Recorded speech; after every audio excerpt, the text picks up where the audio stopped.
Hello বন্ধুরা, স্বাগতম SG take edu চ্যানেলে। আজ আমরা জানবো কিভাবে মাইক্রোসফট এক্সেলে আমরা অটোমেটিক নাম লিখলে পাশে সিরিয়াল নাম্বার পড়ে আসবে। মনে করুন আমি কিছু নাম লিখবো এখানে এবং এন্টার বা নিচের রোতে যখনই আমরা আসব তখন এখানে দেখবেন এরকম করে 1 এবং 2 এইভাবে নাম্বার পড়বে, কিন্তু এখানে এখন পড়ছে না। তার কারণ আমরা এখানে ফর্মুলা অ্যাড করা নেই। তাহলে সেই ফর্মুলাটা অ্যাড করতে গেলে আমাদের কি করতে হবে? আমরা এখানে ইজুকাল টু লিখব, লিখে এখানে ইফ দেব। ইফ ফার্স্ট ব্র্যাকেট আমরা যে সেলে নামটি লিখব সেই সেলটাতে ক্লিক করবেন।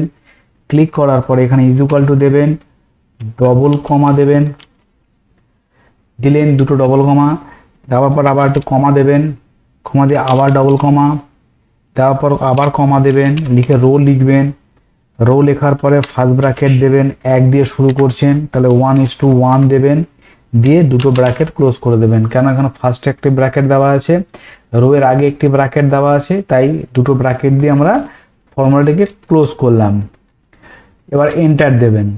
দেওয়ার পর আপনারা এখানটায় মনে করুন এসডি দিয়ে লিখলেন, নিচের রোতে দেখুন এখানে নাম চলে এলো। আমি এখানে বড় করে দিচ্ছি আপনাদেরকে বোঝার সুবিধার জন্য।